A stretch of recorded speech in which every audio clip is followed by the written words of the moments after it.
My name is John Lowe. I'm with Local 864 here in Nova Scotia, and I work as a foster parent, and I also do a lot of community work here in the Valley, and I also work at the paper and pulp industry, in which is our union is kind of representing us as a whole. So I have never been in the union environment before, so when I started my job here,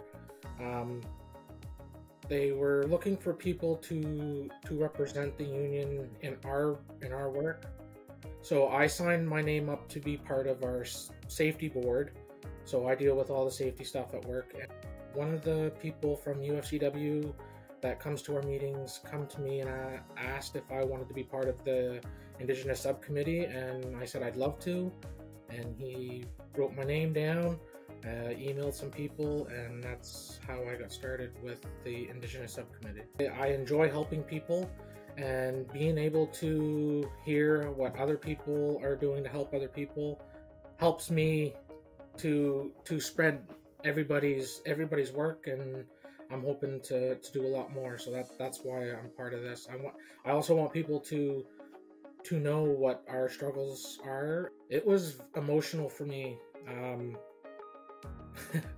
I did a lot of crying, just knowing that there's a lot of support for our people.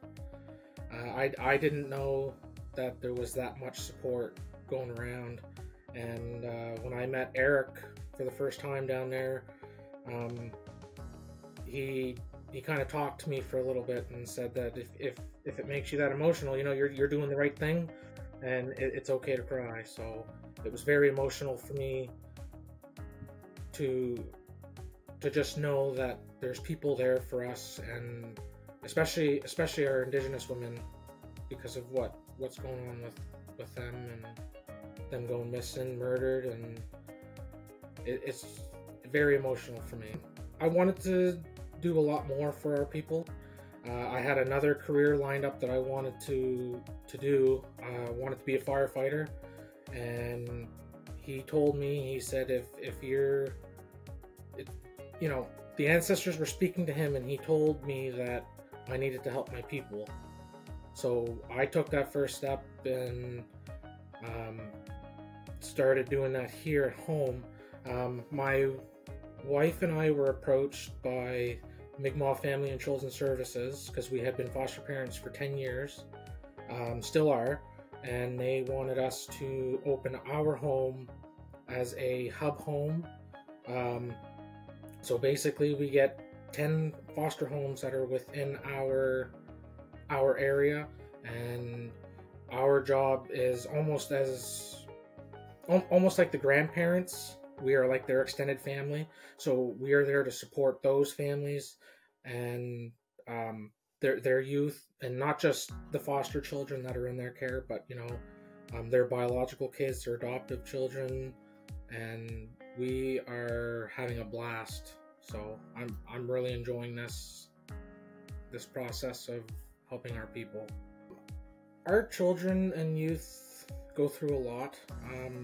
I grew up in foster care my entire childhood, so I understand that part of the system, and I knew there was things that I wanted to change.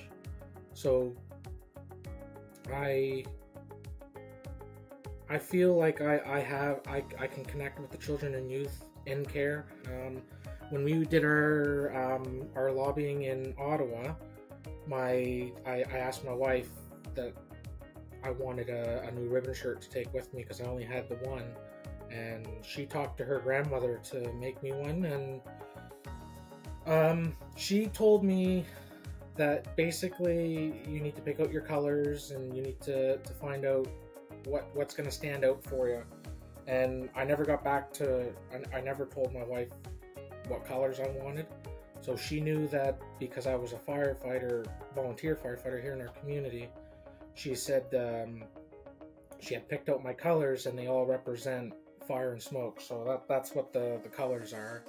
And my grandmother also put together a couple of the helmet and the axes to put as part of it. So that's what that represents me as a volunteer firefighter in our community.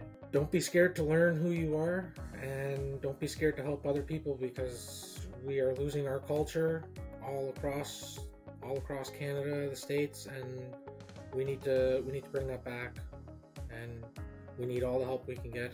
And for people who are non-Indigenous but are allies, like, don't be scared to ask questions, because I find a lot of people won't ask the questions they're too scared to ask, or they think they're not appropriate to ask.